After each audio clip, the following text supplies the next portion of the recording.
This is The Brown Perspective. I'm your host, RO, and I'm here with my co-host, Eduardo.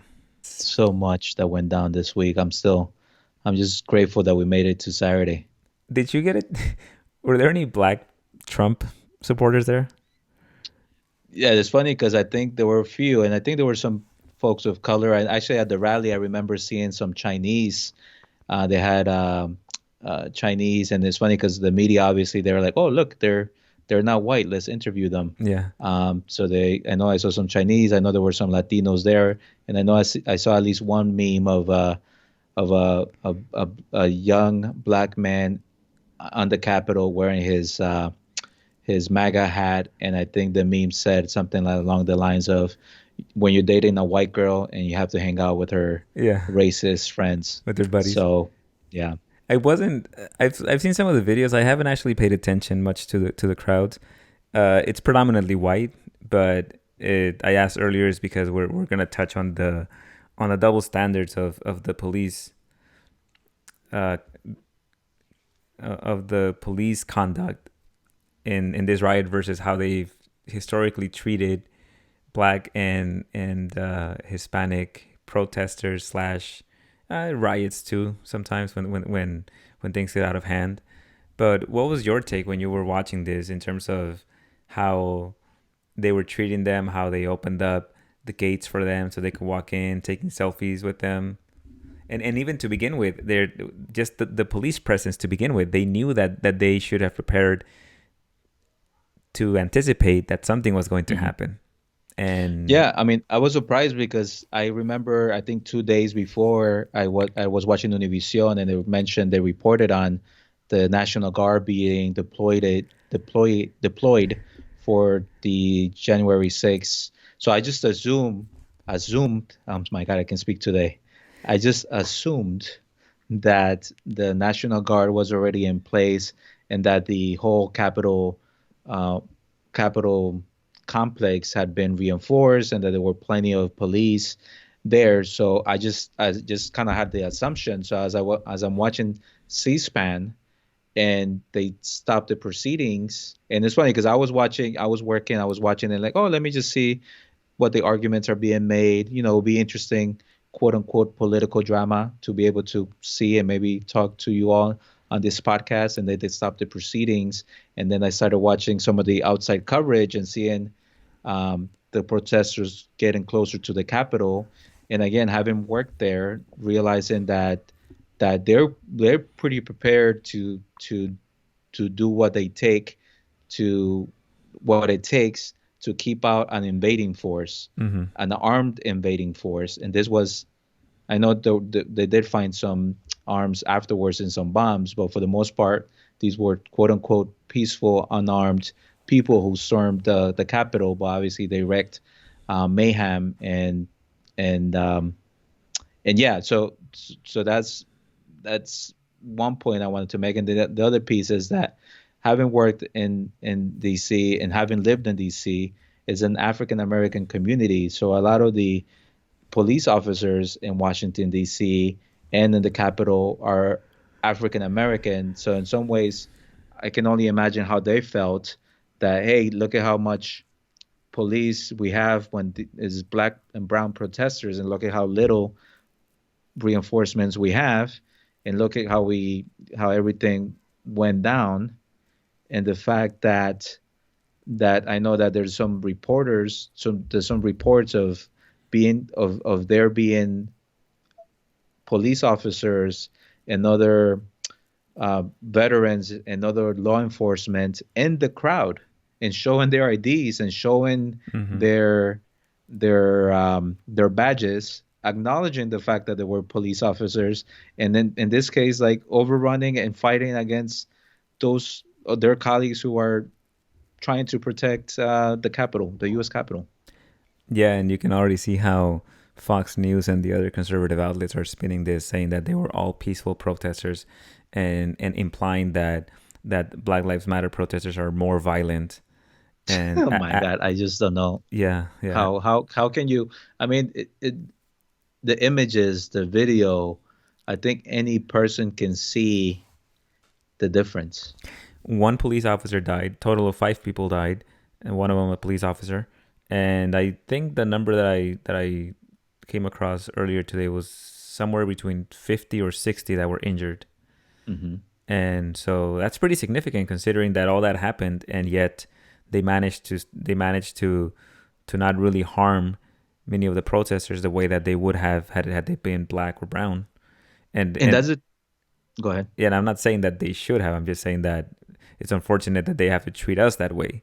We want the special treatment that they afforded to these protesters a few days ago. If they can extend that to us, then there wouldn't be a double standard. So definitely not saying that the police should have been as violent as they are with the Black Lives Matter protesters. Yeah, and I think for me as a man of color, as somebody who worked in the Senate and who had to be mindful of my appearance or how I looked or making sure I had my ID because I felt those eyes on me and and to and to just see, I seeing the crowd approach, I was like, warning fires are going to be fired, right? Because they can't let them in. And then also realizing when I think an impactful video was the African American cop who was trying to defend the entrance to the Senate, and the crowd just kept coming on him. And there was this guy, wearing his Q T-shirt who was just super aggressive. You can just like Is see how is aggressive he is was, this a cop and you that's re going up the steps yeah, he with the is. And mob then he, behind him? he tried to stop him. Then he runs up the steps, and then he tried to stop him Yeah. there. And by the time, I mean, that's one of the most protected, exclusive parts of the Senate. Like staffers don't even get to go up there to the chambers in the Senate, and to the fact to see all those people. But my point was going to be, he had no choice, right? If he would have shot them, he only had so many shots. The crowd would have ganged up on him, would have beat him, would have killed him. In other words, he would have been lynched on the Capitol. An African American police officer could have been lynched. And then there was the other piece when the video where they show, unfortunately, the veteran from California that got fired. At some point, you see the police move and got out of the way, and that's when the protesters started opening the doors and making it so that she could try to go in. And my question is, why did they move out? Who told them to move out?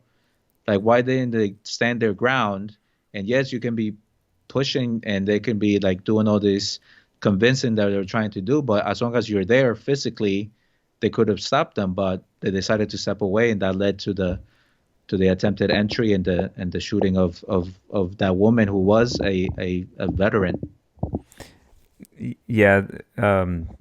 You mentioned earlier also that just that part doesn't make sense. How they were overtaken by this mob, and also even before that, how they didn't prepare. How could they not have anticipated that this was going to happen? Mhm. Yeah.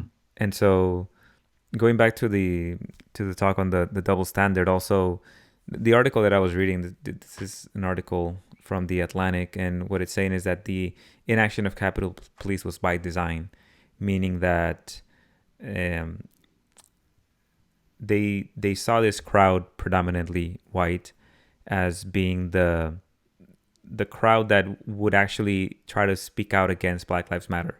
So they would be for Blue Lives Matter. So this would be the guys that would say Blue Lives Matter or The All Lives allies. Matter. Yeah.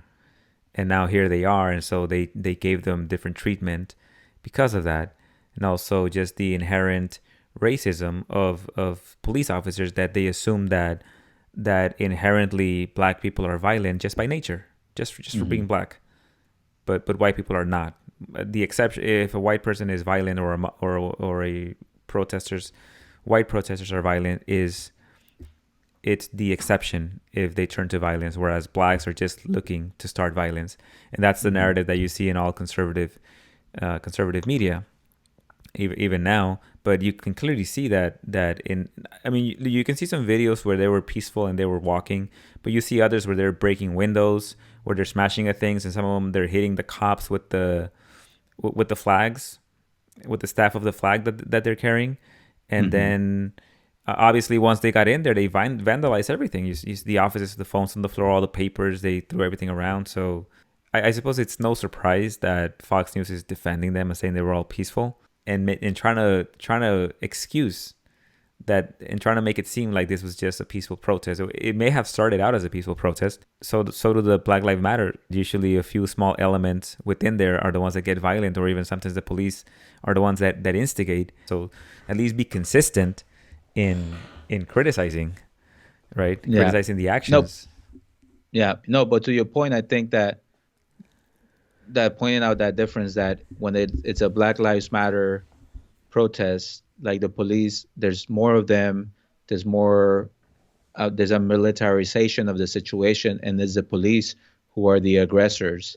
And in this case, it was the opposite. It was the crowd who were the aggressors, and the crowd and the police were not able to hold them back, in part because maybe they just assumed that these folks were not going to be as violent as the Black Lives Matter protests, Yeah. because I think that was the case, right? That, oh yeah, these guys should be fine. That yes, they're very passionate. Yes, they believe in lies they've been told for 4 years, but there's no way they're gonna, take it to the next level or be aggressive. The whole world is watching, and look what happened. Yeah. And I'm looking at this picture now, and I'm looking at these two guys that were at least considerate enough to wear a mask. And that's the irony, right? So that's the other thing. So of all those people, I wonder how many of them are going to get COVID, or the COVID that they're probably spreading to the police officers who had to fight them and couldn't protect themselves. But then the irony that is because they were not wearing masks, that now they are able to be identified and charged and arrested Mm-hmm. because of what they did. So in some ways, it's okay. You didn't want to wear a mask. Well, that's your choice, both for your health and your future. And that's a good point. But doesn't that also give Fox News and other conservatives an excuse to say that, look, these guys were not there to be violent, because they didn't even bother to protect their face, to cover it, and to protect their identity.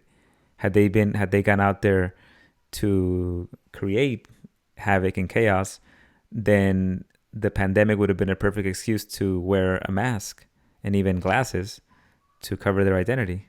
And yet they Well, chose that not to. well, that's because they have the best mask on. They have a white face, so they're able to use that white privilege and just like, oh, oh, oh, we're not supposed to do that. Okay, I'm just gonna keep on doing this, and you're really not gonna stop me because you work for me, and all the other insults that they did. But that's the thing. It was a white privilege, and the fact that their experience with law enforcement has been very different for that of people of color, of particularly people of color here in LA and other urban areas like New York, and anywhere really. I think that the relationship between the police and minorities, whether it's in rural communities or in the cities, is horrible. And here you have an instance where you see why they they just overran the police, right? They're not the same level of scare um, of the police as we are, and maybe that's because we sort of seen the trauma, right? We've been traumatized by the shootings, by people coming to law officers coming to our offices, getting our parents, deporting them, and doing other things that they don't do in white communities.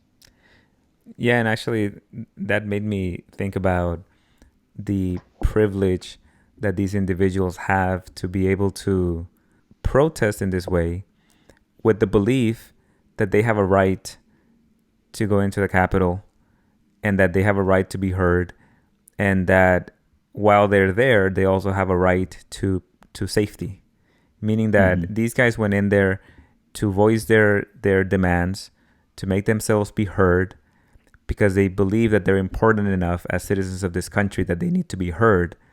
And I don't think they really feared for their lives, which is good. I mean, that's a good thing, that if you want to express yourself and you want to go and protest and you want to shout, you want to feel like you can do that and your life is not at risk, which is the case here. But I would have been thinking the whole time, I'm going to get shot. I know I'm going to get shot. This is not going to end Is this well. what is this where I get shot? Do I get shot here? Can I sit? Can I sit on the Senate chair? And Am I yeah, getting shot now? and that's the difference that I suppose when talking to other people of privilege, to let them understand that you guys, just the fact that you guys can freely protest and not worry about your safety. That's an incredible burden off of you, as opposed to, so in a way, when Black Lives Matter, when they're out there protesting, they're risking even more because they Yeah. already know that any small thing, even just walking into the Capitol, is grounds enough to get shot. Had this mob been made up of 90% Black and Hispanics and just like a small percentage of whites, oh, dude, like how many people would have died, bloodied, blood? It would have been blood on the walls there. Probably more police officers would have died too as a result of it. And imagine if they would have been armed the same way that some of these guys here would have been armed. Yeah. There's just people that try to justify this or pretend like it's not a double standard.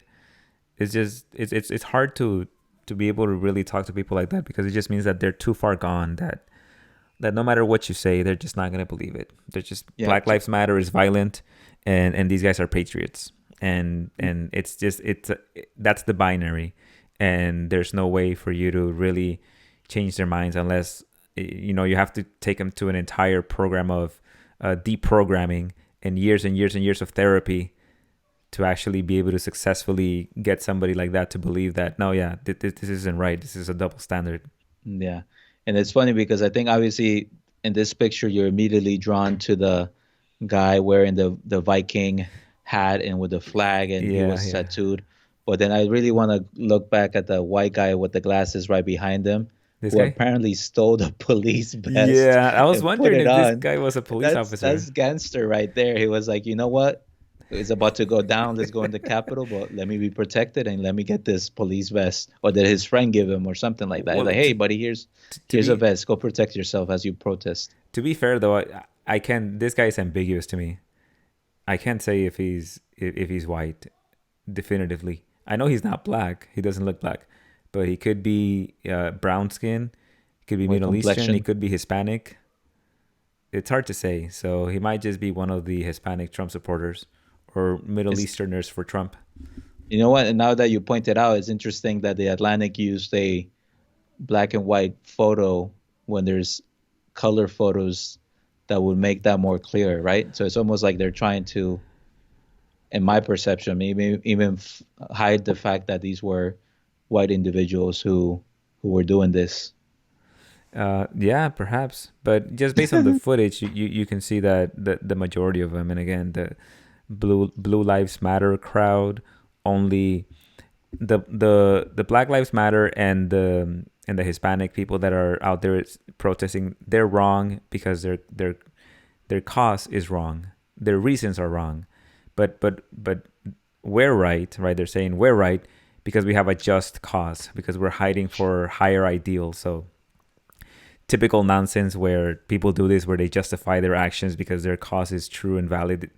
They dismiss other people's causes and they only theirs are valid. So Well, but to your point, in the other conversation is like it was an election that everybody says was free and fair. So it's not they're not even protesting for like a just cause. It's not, and well, maybe, and I guess I should stand corrected that maybe it is a just cause to them well, to them, that because you're saying it was a fair and free election, but I mean, good luck convincing them of that. Just because you say yeah, it and just because the New York Times says it and because everyone else says it doesn't mean that these guys are going to believe it.